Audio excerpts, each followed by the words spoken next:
In this video, I build an E-2 Hawkeye, but not just any E-2 Hawkeye. I'm building an E-2 Hawkeye with a working radar in Trailmakers. And no, unlike those other videos, I won't be using distance sensors, which only have a range limit of 50 meters. No, I have a better design that can go up to 300 meters. That is a 600% improvement as opposed to most other quote-unquote radar designs. Admittedly, it's not as accurate, but hey, the E-2 Hawkeye is only supposed to be an early warning radar, not fire control radar, so that's something I'm willing to live with.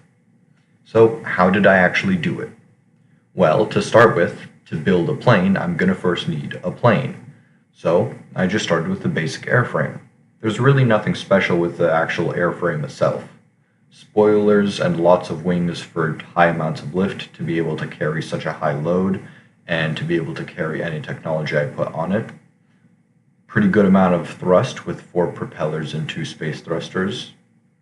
And I have extra flaps to activate for short takeoff. STOL. STOL being the acronym, STOL being the acronym for short takeoff and landing. And also I have a little bit of trim on the tail. All things considered, a pretty average aircraft. Nothing to really write home about.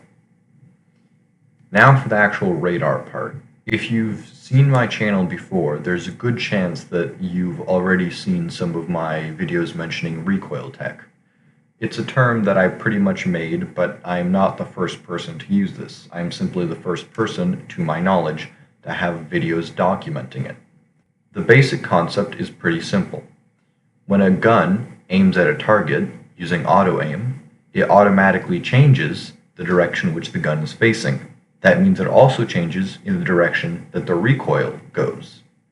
And by reading the direction which the recoil goes, whether it be by spinning a thing or by pushing on a thing, you could tell in what direction a target is. It's not perfect, it's pretty inconsistent, but it does give a way to detect things at 300 meters, or 500 meters if you are in space. Because, fun fact, the space map does actually increase your auto-aim distance because of how big it is.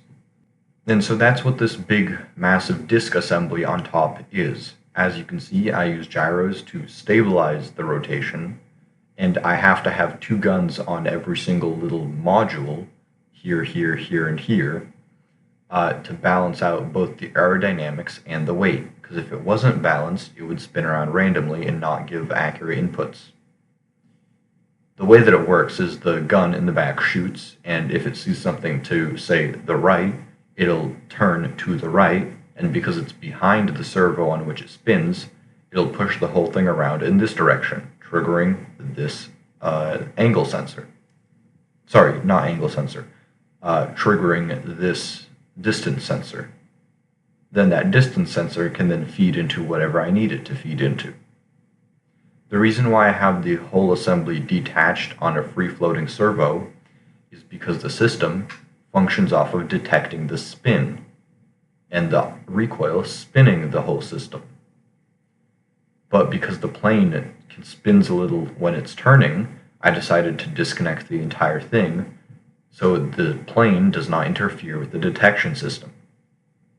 As a result, I have this assembly between the actual aircraft and the radar to detect the relative orientation and to throw it out onto a servo down here.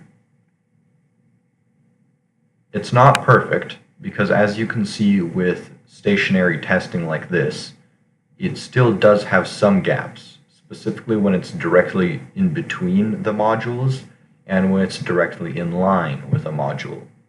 So that makes roughly a couple of gaps, but it still gives approximately half of 360-degree coverage.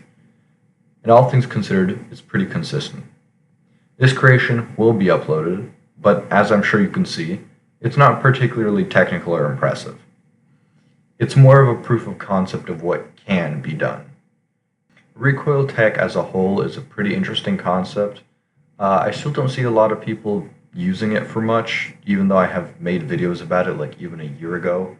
Anyway, I want to mess around with it some more, see if I can get something working with it, because frankly, Nothing much has changed, but I got a few new ideas and just got better at Trailmakers as a whole, so I'm gonna revisit and see if I can possibly make missiles or something similar to them using this stuff. Because if you think about it, unlike distance sensors, which would be very bad on the ground because they might detect the floor, a recoil tech can still detect targets on the ground without detecting the floor, because it detects based off of the center of mass it sees.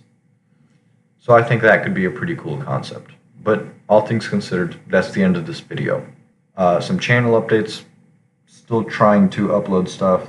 I think the upload rate is going to be like once every 2 weeks. I'd rather keep it consistent than inconsistently trying to upload every week. Anyway, yeah. I think I might start a Patreon soon. Like, I don't know, it might be an interesting idea. Just cause not expecting anything from it, but just want to see if anything does happen from it. It would be an interesting option to have access to. Or maybe not Patreon, because I heard that the fees on that, they aren't the best rates exactly, and there's some other sites that have better exchange rates. Anyway, something for the subscribers to consider. Like, would you not pay me like $1 or something?